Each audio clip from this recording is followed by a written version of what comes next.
Hi everybody, it's Claire with another art journal video. So this is a page in my craft journal and I'm just applying some paint to the page using a small brayer.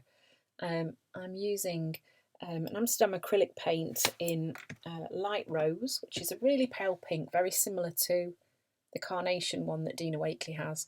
I'm also using permanent red violet light, as you know, one of my favourite colours, and blackberry, which is the Dina Wakley colour. So once that's on and dry, I'm then using the angled paint blob stencil with a bit of turquoise. So some of my favourite paint colours here.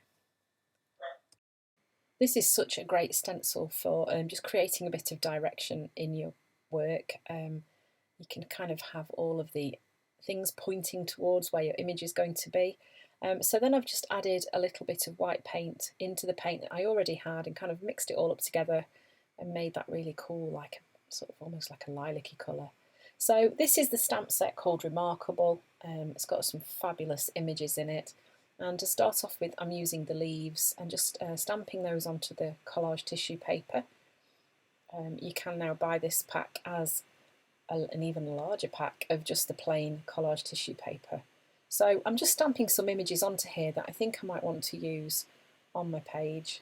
Do all my stamping at once. I don't always do this though, but I know this is something that Dina does do. Does lots of stamping in one go. I think I'm not quite that organised usually. So anyway, stamping them out, and then I'm just cutting them out using the world's smallest scissors for some reason. I have no idea why. Probably someone had borrowed my other ones. And I'm going to arrange these again in sort of creating a bit of movement across the page in a sort of wave pattern.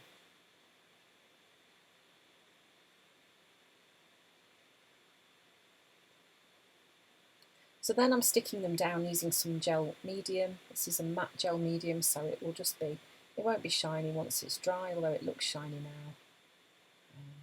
And it won't affect sort of getting the pens and things on the page next after it's dry.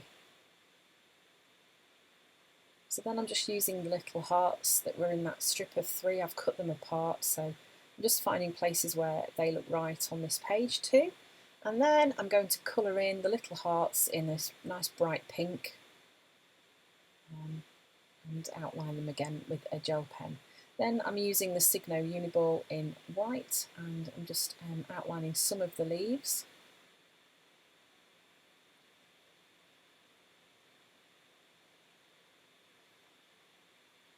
And doing a bit of doodling on some of those too.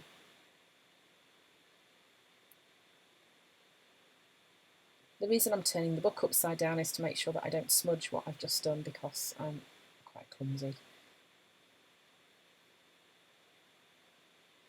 Okay, now I'm going in and adding some dots. I'm just using quite a thick Posca pen to do this. And you can see it just starts to soften the lines that movement of leaves across the page has created. And I just really like the way it looks. I don't know, something about the effect that it has. I'm not quite sure what it is really, but I do like it. So I'm also using the Signo Uniball again to just do some smaller dots. You'll have seen me do this so many times. It's almost not worth mentioning now, is it really? Because it's something that I literally do on every page.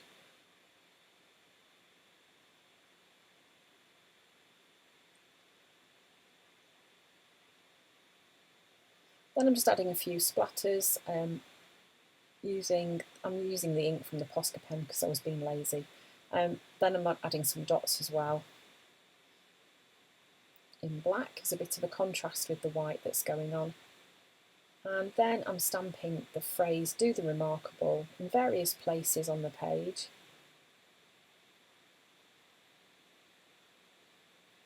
I'm doing the stamping with it where the ink has sort of rubbed off a little bit so it's not as dark.